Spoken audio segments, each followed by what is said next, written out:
blocks thought it was going to be a smooth transition. Not! Exclamation point. Pollster Frank Luntz agrees that Obama is going out of his way to get in Donald Trump's way, and that is breaking with tradition. Frank, good to see you. I mean, I can't remember any kind of transition quite like this one. Have we ever seen anything this disagreeable? Well, the worst transition, you have to go back to 1932.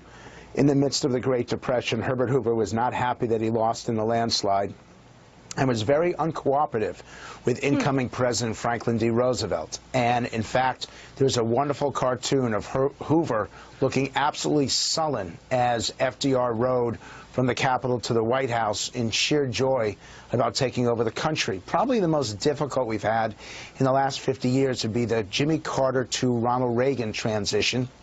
Again, it was a time of hostage-taking, difficult economic circumstances, and Reagan's philosophy was quite different than Jimmy Carter's. But the key point here is that this is not really about making it difficult on Donald Trump. If Trump did this great tour of the country, and they called it a victory tour or a thank you tour, Obama seems to be doing and I've been trying to figure out the right language so I don't get fined by the FCC, a FU tour. I guess that's the best way to put it. Okay. In that he is so critical. I think we'll all be okay with that. I think so. But that sort of, that captures it in your view, huh? Yes, what he has said about Hillary Clinton and her campaign and drawing that contrast, what he has done to Israel and to Benjamin Netanyahu, that there are people that he has had political difficulties with, and by the way, Republican members of the House and Senate, the people who he's disagreed with over the last 8 years, he's gone to great pains to draw a contrast between the things that he says and the things that they have done in a way that makes me think he's trying to settle scores before he leaves. And that's not presidential, particularly for someone like Barack Obama, who is such a great communicator. I would have expected more from him. Not presidential, you're right. What effect does it have, do you think, on the nation? A nation that, frankly, Frank, is already very divided. It has no effect because we all are divided. The people who love Barack Obama will be offended by what I just said. The people who dislike him intensely will think I haven't gone far enough. There's no way that you can satisfy anyone at this point. And all that we are looking for, and this for me will be my last appearance on Fox in 2016, all that we are looking for is someone who can actually bridge that divide, bring people together. And my hope going forward is that we will speak a little bit less and listen a little bit more, that we will answer less questions and ask more questions. I'm with you on that one for sure.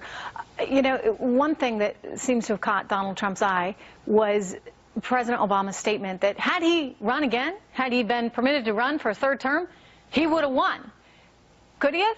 And regardless of that, was that really the kind of thing you want to say? It is definitely, it's not the thing that you want to say. I don't believe, based on how Americans feel about the country, only 30% think the country's headed in the right direction. It's very hard to win an election when pessimism is that high. That most people feel, 78% feel that we are weaker today, that the world is a more dangerous place today than it was, that they feel less secure today. How do you win an election when 3 out of 4 voters think that your foreign policy has essentially failed? It's a hubris, and I understand why he did it, because he doesn't want to be held responsible for Hillary Clinton's loss. But by the same token, when you ask questions about the condition of America today versus 8 years ago, there are a lot of those questions that the public says no. Not only are we not better off, I'm more afraid, I'm more anxious, I'm more fearful of the future, and Trump's election has begun to turn that around. Yeah, we saw it in the December consumer confidence numbers. Thank you so much, Frank. It's good to see you, and I feel honored. Last appearance of 2016.